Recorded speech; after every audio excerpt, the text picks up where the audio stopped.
할렐루야. 오늘은 요한복음 10장 1절부터 함께 공부하도록 하겠습니다. 요한복음 10장 1절입니다. 내가 진실로 진실로 너에게 이르노니 문을 통하여 양의 우리에 들어가지 아니하고 다른 데로 넘어가는 자는 절도며 강도요. 네, 이렇게 되어 있습니다. 네, 바로 지금 이 말씀은 요한복음 9장에 이어서 계속되어지고 있는 말씀인 것입니다. 그러니까 요한복음 9장에 바리새인들 중에 그 예수님과 함께 있던 자들이 이 말씀을 듣고 이르되 우리도 맹인인가? 이런 표현이 있으니까 지금 누구한테 주로 이야기를 하는가 하면은 바리새인들을 지금 위주로 하여 예수님께서 계속해서 말씀을 하고 계시는 것입니다. 지금 예수님께서 이 말씀은 지금 6절에 보면 이거 비유로 말씀해 주시는 거예요. 그러니까 어떻게 보면 이 비유라고 하는 것은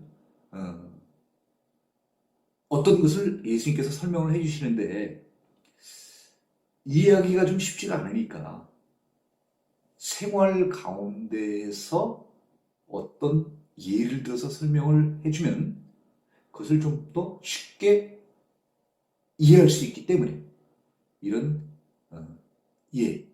비유를 통해서 이제 이렇게 알려주시지 않습니까? 대표적인 케이스 같으면 씨 뿌리는 자의 비유, 이것처럼 지금 예수님께서는 이 팔레스타인에 살고 있었던 이 사람들이 목축업을 많이 했기 때문에 양과 관련돼서 잘 알고 있습니다. 그래서 예수님께서 어떤 것을 설명해 주시려고 하는데 이 설명이 좀 어렵기 때문에 양을 통하여서 양을 비유를 해서 지금 알려주시는 것이죠. 그러니까 양의 목자가 나온다든가 또는 양 이렇게 나오는데 여기서 이제 양 같으면 진짜 양이 아니라 누구를 지금 비유를 해서 얘기를 해주냐면 당시에 어떤 유대인들, 오늘날 따지면 성도들, 교인들, 또 양의 목자는 누구를 얘기를 하냐면 지금 예수님, 이렇게 지금 비유를 통해서 얘기를 해주시는 거예요. 그러니까 우리가 그런 관점에서 본다고 하면은 우리가 지금 여기에 나오는 이런 양의 목자, 그러면 양의 목자를 누구로 받아들이면 이거 지금 예수님을 얘기하시는구나. 그렇게 생각하시면 좀 편한 거예요. 그게 지금 비유를 들어서 얘기할 것은 예수님의 의도이기 때문에 우리가 그 의도를 안다고 치면은 양은 지금 유대인들, 오늘날의 성도, 교인들, 양의 목자는 당시의 예수님, 오늘날로 따지면 교회 교육자들. 그리고 또 정말 주인은 누구냐? 여기에 전체적인 주인, 목동을 고용하는 사람. 그 사람은 누구냐? 주인이죠. 그 주인은 누구냐? 그러면 하나님이시죠. 문을 통하여 양의 우리에 들어가지 아니하고, 여기까지 한번 끌어볼까요? 네, 양의 우리에 들어갈 때는 반드시 문을 통하여 들어가게끔 되어 있는 거죠. 우리 집으로 만약에 비유를 한다고 하면은 집에 들어갈 때는 정상적으로 들락날락 할 수 있는 문, 그 문으로 들어가는 것이 정상적인 것입니다. 네. 그런데 지금 여기에 지금 예수님께서 말씀하시는 것은 그런 문이 있음에도 불구하고 양의 우리의 문을 통해 들어가지 않는다는 거예요. 여기 우리라는 것은 양을 보호하기 위하여 쳐놓은 어떤 그런 설치물을 말하지 않습니까? 그러니까 그 우리 안에 양들이 머무는 곳이죠. 우리 영어로 펜스라고 해야 될까요? 가둬놓는 곳. 그런데 그 우리에 들어가는데 문을 통하여서 들어가기 게 정상인데 다른 데로 넘어가는 자가 있다는 거예요. 예수님께서는 그런 자를 어떻게 표현했냐면요. 절도며 강도요. 이렇게 표현을 했습니다. 그래서 강도는 좀 알겠는데 절도는 어떤 것을 훔치는 걸 얘기하는 거죠. 그러니까 표현을 하자면 절도보다는 도둑이 좀 나을 것 같아요. 도둑. 그렇죠? 뭐 10절에도 도둑이 오는 것은 이렇게 했으니까 도둑 그러면 사람을 나타내는 것이겠죠. 절도는 어떻게 보면 죄를 나타내 주시는 것이고 훔치는 걸 우리는 절도라고 하죠. 그래서 그 훔치는 사람은 우리가 도둑이라고 얘기하는 것이죠. 네, 그래서 절도며 강도요 이렇게 했으니까 다른 데로 넘어가는 자는 도둑이며 강도라는 얘기죠. 네. 정상적이지 않은 것을 말하는 것입니다. 정상적이지 않은 것. 예. 2절입니다. 문으로 들어가는 이는 양의 목자. 네. 그런데 이 문으로 들어가는 사람이 있는데 문으로 들어가는 사람은 누구냐면 양의 목자라는 거예요. 목동 쉽게 얘기하면 양들을 보호하고 지켜주고 양들의 필요를 채워주는 사람, 양을 키우는 사람을 얘기하는 것이죠. 그래서 지금 여기서 좀 비교가 되는 게 양을 지켜주는 사람이 있는 반면에 양의 우리에 들어가서 양들을 도둑질하고 또 강도짓을 하는 사람이 있다는 거예요. 정상적인 으로 그 문에 들어가는 사람이 있고요. 목자가 있고 불법적으로 정문으로 들어가지 못하고 양의 그 문으로 들어가지 못하고 다른 데로 넘어가는 우리로 넘어가는 그런 자들 두 종류의 어떻게 보면 사람이 있다는 것을 우리가 볼 수 있는 것입니다. 한쪽은 당연히 좋은 쪽이고 또 다른 한쪽은 나쁜 사람을 이야기하는 것이죠. 그래서 합법적 하는 또 불법적 이런 것들을 이제 우리한테 예수님께서 지금 알려주고 계시는 것입니다.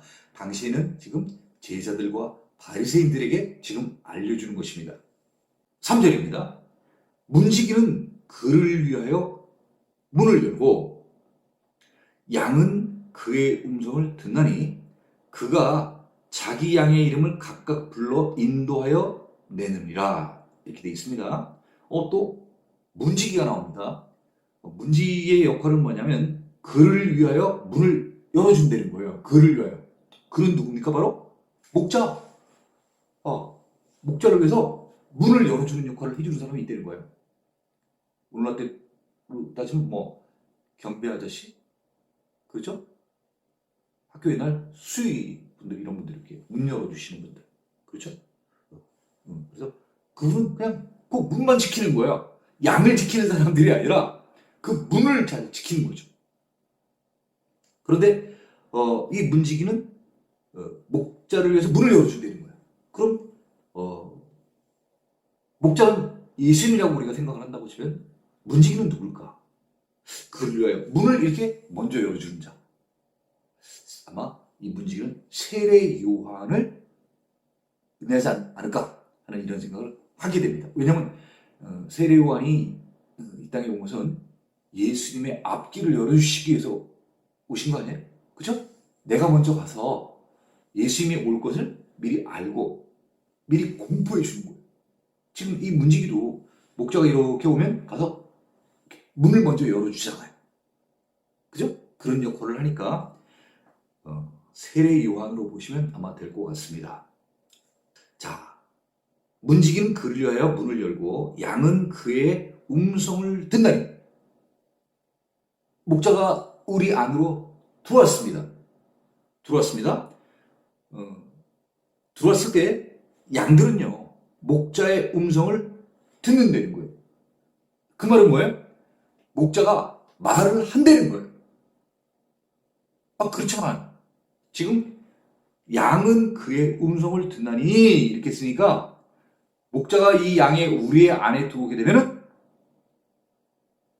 어떤 말을 하게 되는데 양들은 그의 음성을 안 되는 거예요.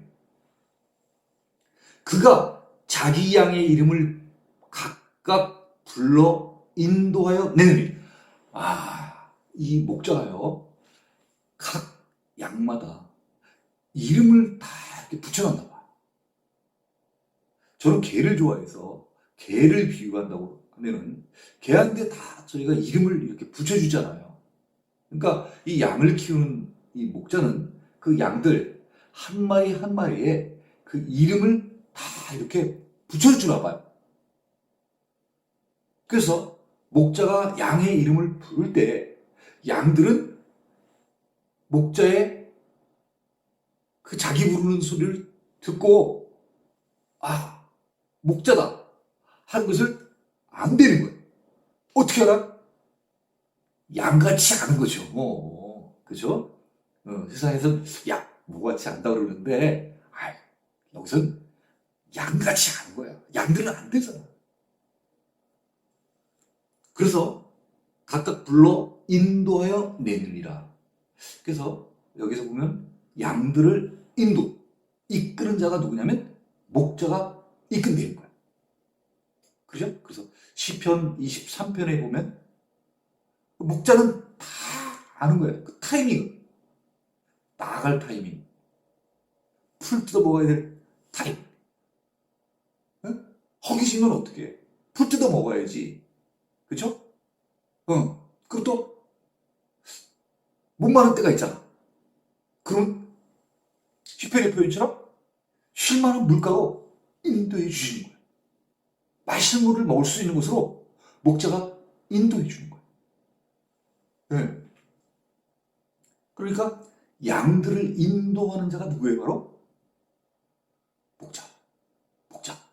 네. 4절입니다. 자기 양을 다 내놓은 후에 이름을 다 각각 불렀어.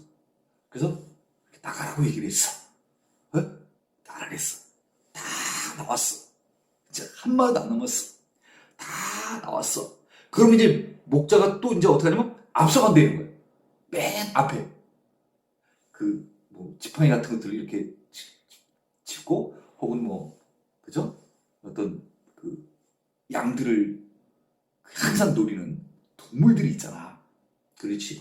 그러니까 그 시편에 나오잖아요. 네? 막대기와 그 지팡이. 그거는 어떻게 보면 두 가지 역할을 다 하는 거죠. 땅을 이렇게 짚기도 하지만은 어떻게 볼 때 맹수들이 왔을 때 그 맹수들과 싸우는 무기 역할도 함께 하는 것이죠. 그래서 목자가 이제 풀밭으로 갈 때 또는 물가로 갈 때 이제 먼저 앞서가면 양들은 이렇게 쭉 따라가는 거죠. 양들은 이렇게 먼 데를 못 본대잖아. 그러니까 가까이 붙어가지고 그냥 따라가는 거야. 그냥 이렇게 쭉 서로 무리를 지어가지고. 자, 그래서 4절 다시 한번 읽어볼까요? 자기 양을 다 내어놓은 후에 앞서가면 양들이 그의 음성을 아는 고로 따라오되. 위도 나와 있습니다만은 양들은요 자기 이름도 다 안 되는 거야. 그러죠? 목자가 불러주는 자기 고유의 이름을 안 돼. 그리고 또 목자의 음성을 알아.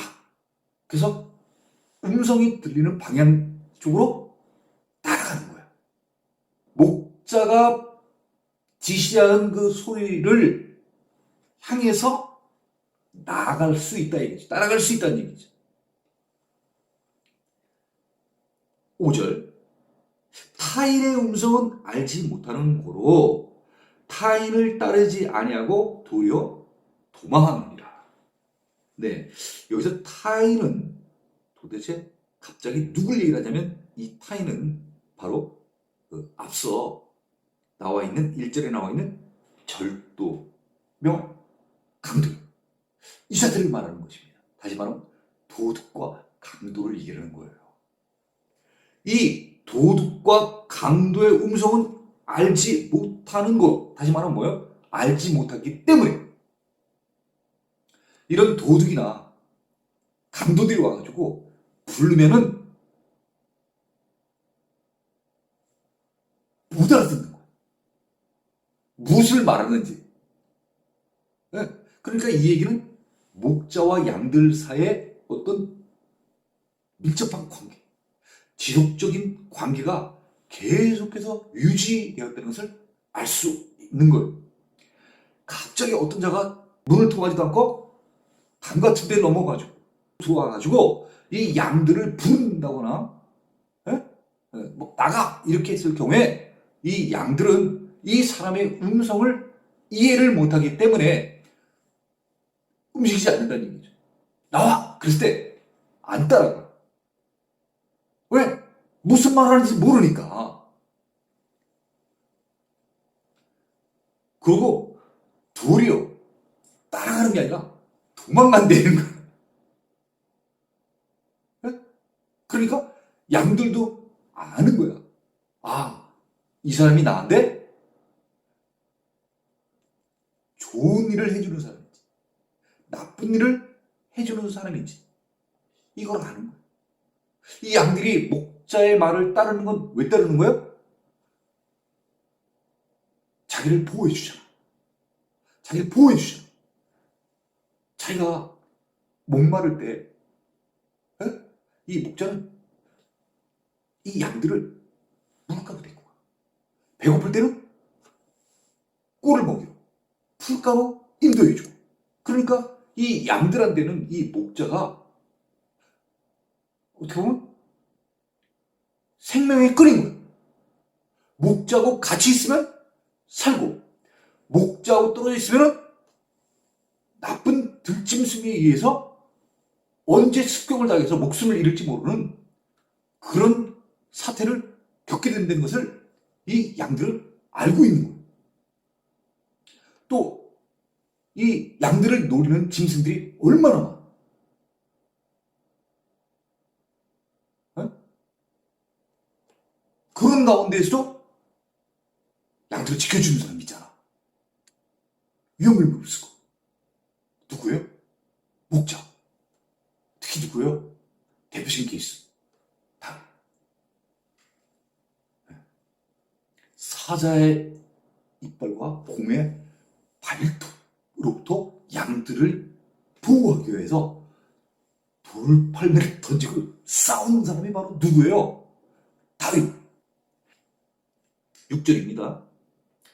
예수께서 이 비유로 그들에게 말씀하셨으나 그들은 그가 하신 말씀이 무엇인지 알지 못하니라. 지금 예수님께서는 이들에게 뭘 좀 얘기를 해주려고, 아주 중요한 걸 얘기해 주시려고 지금 얘기를 했어. 그런데 그걸 못 알아들을까봐, 그래. 내가 직접적으로 얘기하면 이걸 못 알아들으니까 비유를 통해서 좀 쉽게 이 사람들이 생활 가운데서 잘 알고 있는 목자와 양, 네? 네, 그리고 양들을 또 훔치러 오는 나쁜 도둑들, 강도들, 이런 자들을 지금 비유를 통해서 얘기를 해줬어. 이러면 알아듣겠지. 근데 또 어떻게 되는 거야? 그가 하신 말씀이 무엇인지 알지 못하더라. 이들이 예수님께서 말씀하신 것을 이렇게 못 알아듣기 때문에 예수님께서는 요한복음 9장에 이렇게 말씀하신 거예요. 너희가 본다고 하니 너희 죄가 그대로 있느니라. 본다는 게 뭐야? 안다고 하는 거야. 근데 사실 얘기를 해줘도 못 알아듣잖아. 그러니까 죄가 그대로 있는 거예요. 빨리 깨달아야 되는 거예요. 근데 못 깨달아.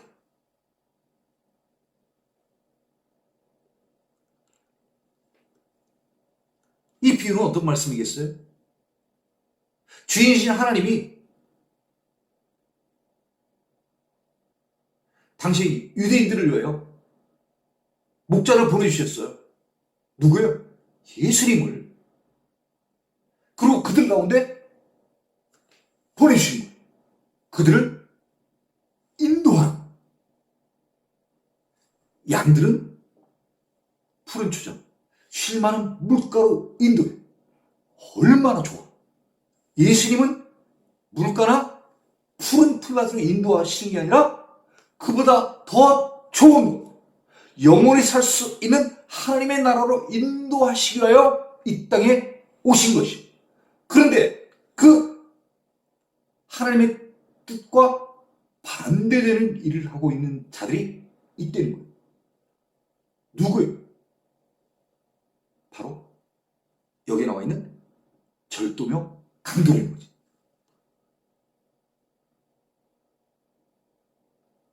그들의 마음을 빼앗는 거예요. 이들은 그들의 마음을 빼앗는 자들이에요. 하나님을 향해 갖고 있었던 그 마음, 메시아를 향해 갖고 있었던 이런 마음을 자기네들의 거짓된 속임수, 마치 구약시대 거짓 선지자가 그들을 살살 꼬셔서 달콤하게, 마치 자기가 진짜 선지자인 것처럼 말함으로써 그들을 요새 말로 하면 선도, 그쵸? 나쁜 길로 빠지게 하는 거야. 그럼으로써 하나님과의 관계를 자꾸 멀어지게 하는 거죠. 이 일은 성경에서 누가 이런 일을 하는 거예요? 사탄. 사탄이 이 도덕과 강도를 들어 쓰시는 거예요.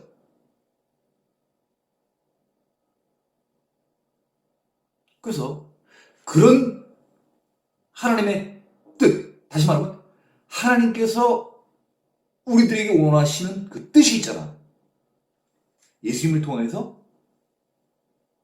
죄를 없애게 하시고, 죄가 없으면 이제 깨끗한 사람이 되잖아. 그래서 죄가 없어서 깨끗한 사람이 되면 하나님의 말씀을 잘 따르면은 우리는 하나님 나라에 갈 수 있는 거예요. 왜? 죄가 없기 때문에. 죄가 있으면 지옥 가는 거고. 그래서 예수님을 이 땅에 보내주신 거예요. 그런데 사탄이 생각하는 건 뭐예요? 하나님께 속한 자들을 뺏어오는 거예요. 하나님께서 택정하신 하나님의 자녀들을 잃지 않기 위해서 애를 쓰시는 거고, 사탄은 뺏기 위해서 애를 쓰는 자예요. 그러니까 항상 사탄은 우리의 빈틈, 방심을 노려서 그때그때 우리를 집요하게 파고드는 거죠. 우리 가까이 오는 거예요. 그리고 우리의 어떻게 보면 가장 연약한 부분을 건드리는 거예요. 마치 뱀을 통해서 하와에게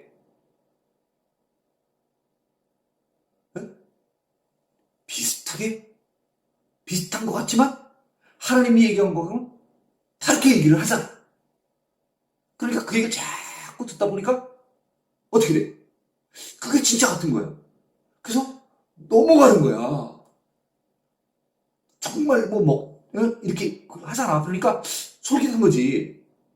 처음부터 그랬겠어? 아니지. 처음 뱀이 와가지고 꼬실 때는 하더니 단칼에 거져 있었을 거야. 너 그런 얘기 하지 마라. 하나님이 이거 먹으면 우리 정령 죽이라고 했어. 근데 계속 와서 꼬시는 거야. 아주 지겨워 죽겠어. 아무리면 하나님이 그 먹으면 죽는 거를 한 번 말했겠어? 여러 번 얘기했지. 아담과 하와야, 저 동산에 있는 모든 실과는 다 너희가 먹어도 되는데 딱 하나, 선악을 알게 하는 저 열매는 절대 먹지 마. 먹으면 너희가 죽는다. 알았지? 예, 알겠습니다. 죽어. 알았지? 네. 그런데 계속 이쪽에서 끈질기게 공격을 하는 거야. 그러니까 솔깃하다 보니까 넘어간 거야. 오늘날도 똑같은 거야. 사입이라는 표현이 있잖아. 사이비. 비슷한 것 같은데? 아니야. 비슷한 것 같은데? 아니야. 우리는 그거를 구별할 줄 알아야 돼요. 마치 진품과 명품과 짝퉁을 구별하는 그런 눈이 있어야 되는 것처럼 우리에게는 truth, 이 진짜, 진리와 거짓, lie, 이거를 구별할 수 있는 눈이 있어야 되는 거예요. 영적인 눈이. 이 영적인 눈은 무엇을 통해서 우리가 얻을 수 있는 거예요? 성경을 계속해서 하나님의 말씀 공부하면서 성령 받기를 우리가 사모하고 성령을 받았을 때 우리의 영적 눈이 열림으로 말미암아 우리는 선과 악을 구별할 수 있는 눈이 열리는 거예요. 그랬을 때 우리는 사탄이 어떤 일을 하는지, 이건 사탄이 역사하는 것이구나. 자, 그래서 다시 돌아와서 예수님께서 지금 비유를 통해서 이 바리새인들 또 제자들에게 이 말씀을 지금 해 주셨는데 그들은 그가 하신 말씀이 무엇인지 알지 못한다. 이해를 못하는 거예요. 왜 이해를 못하겠습니까? 영적인 눈이 열리질 않았기 때문에. 또 하나, 지금 그들이 바라본 예수님은 메시아, 구세주로 받아들이고 그의 말씀을 듣는 것이 아니라 어떻게 보면 특별히 바리새인들 같은 경우에는 이 예수 때문에 우리가 지금까지 갖고 있었던 모든 이권, 권력 이런 것들을 다 놓치게 된 그런 불안감, 좌절감, 불신감, 더 나아가서 적대감까지 갖고 있는 상태에서 예수님의 말씀을 들으니 그 말씀을 제대로 이해할 수가 없는 것이죠.